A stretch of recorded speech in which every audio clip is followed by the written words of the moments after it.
So this is the nuances and rhythm that you can only really approach when you've got the flow going. So like even though I've done a short video with some elementary stuff and gone over the flow, getting from spelling to hand action and sound contour, which leads to flow, I need to just go over it again because some of you won't need to watch the first couple of videos. So basically we've got this. Let's just say the basic thing is you've got the chord line and you know 2 strums per chord line. That's a flow, and you can use that. You go through the basic process of going from learning to spell that chord line to turning it into an action and turning it into a sound contour, and you'll be here.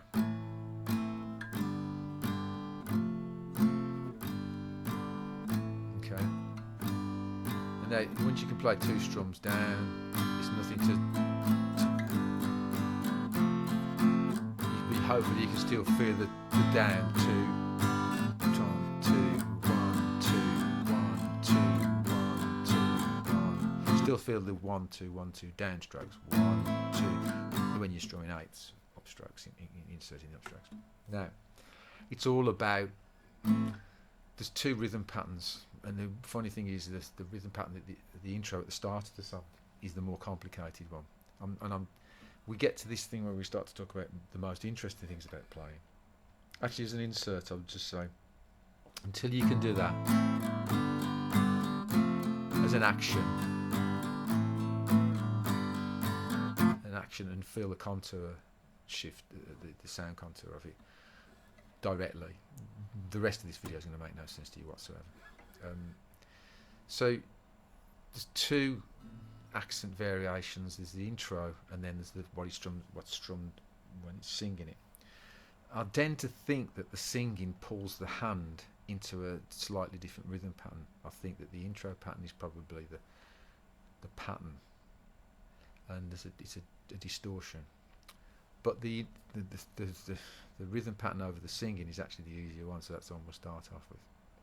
So it basically does this. It's if you imagine you've got an outward journey, and then you get the F, and then you're back, and then return journey is a bit of the F, back to, so it's a journey outwards. So A minor G F, and then we got F F G A minor. So you can see it's like a journey out and a journey in. The journey out over the vocal verses is where we're strumming now. They change on all on downbeats. So it's A minor, down, F, but then halfway through the F, we start strumming on the up, and we accent on the up all the way back up to back to the return to A minor.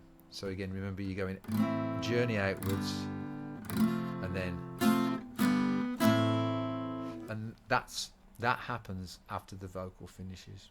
So again, remember that when you get in the sound contour, you should have the tune running through your head as well. Well, the tune stops, it goes right. As the tune ends, the accents all flip to ups. You can use that as a little template.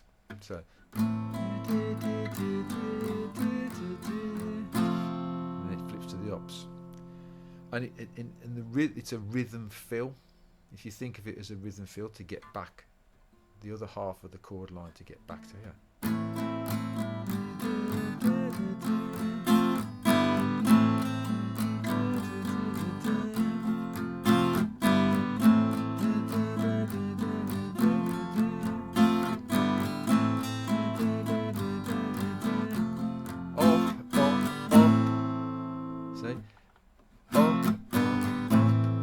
Now, if I was doing this in the class, I'd come up with some exercises on the fly to close the gap, to give you some stages how to get to these upstrokes. But it's a little experiment to see if the idea of translating from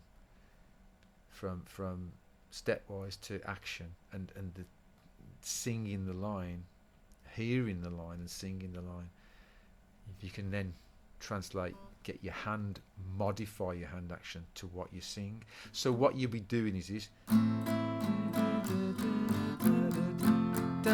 Dun dun dun dun dun dun dun dun dun dun dun dun. It's hard for me to sing it and not play it. So it's, while you're listening to it, you would go to the record and listen to the record, or I've got an isolated guitar version that should be up on the playlist. And if you had any incentive to learn this, you'd have to be singing along the record and going, play the record and going, there must be some way out of here. Bam bam bam, there's the joker to the free. Bam bam bam. You're singing the guitar fill, the chord fill, as a fill, while you're singing along with the record. Now, once you can do that, you go back to the guitar, and it's like then, once I say you want the guitar on upstrokes, it's then you've solved the problem.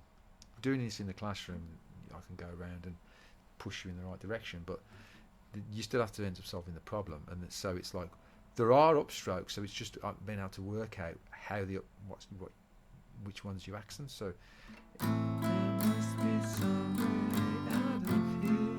Bam, bam, bam. See, bam, bam, bam. Bam, bam, bam. The first bam is on an F, no chord change. Bam, bam, bam. F, G, A minor. And then it flips back to the downstrokes. Accenting. So that but this is the trick that I don't want to confuse anybody after doing a video saying some of you get confused with the downstrokes. But the pulse is always the same. There's a constant up, down, up, down, up, down, up, down, up, down. But the accents.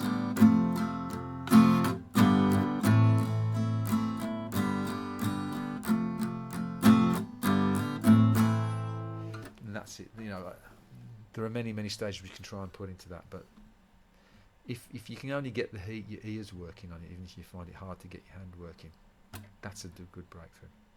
If you're interested, the confusing thing is he start in the intro when he's not singing, because he's playing the acoustic guitar. There's more syncopation on the outward journey. So the changes. I mean, I should have said that the upstrokes is like the upstrokes shift the chord changes as well. So they've obviously shifted off the downbeats. And on the outward journey, instead of being on the downbeats, it sort of goes.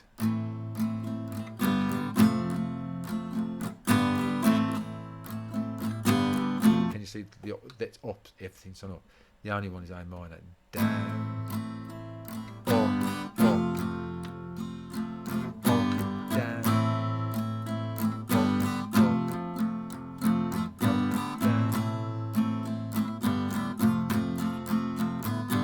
Starts singing and goes.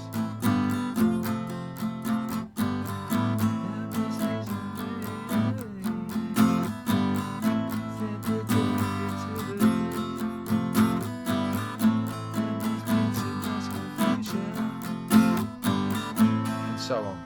The only thing which you might be able to pick me up on, if you were in the same room, would be it doesn't sound like downstrokes when I'm saying therefore. And that's because at the speed of that, as you're strumming, it's like, as you're moving to beyond, you're going to get an upstroke before your chord change, before you land on your G. That's going to be kind of mostly G.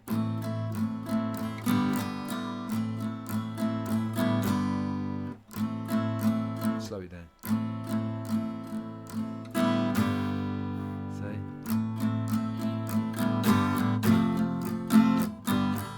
This is for the singing.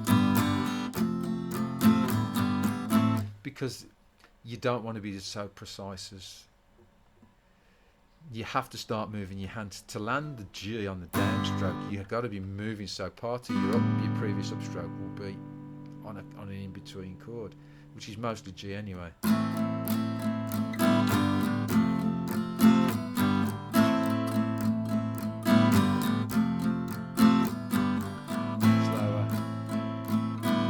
You see there? So I'm landing on the G on the downstroke, but I've got to take my hand off. Sorry. 1, 2, 3, 4. Sorry. 1, 2, 3.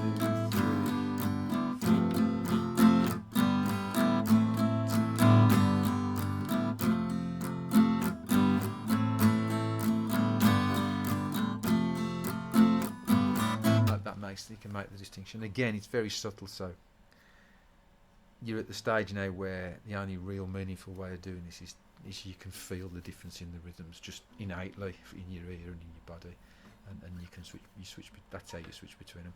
You'll probably know, and I'm fairly sure that some of those demos, I was landing on the chord, the upstroke on the outward journey. I was going late on it because this is what happens in the Budokan version, which I'm going to do in a minute, which will probably cause a bit of confusion, but there you go. It's the best I can do, I'm afraid. So onwards to the Budokan.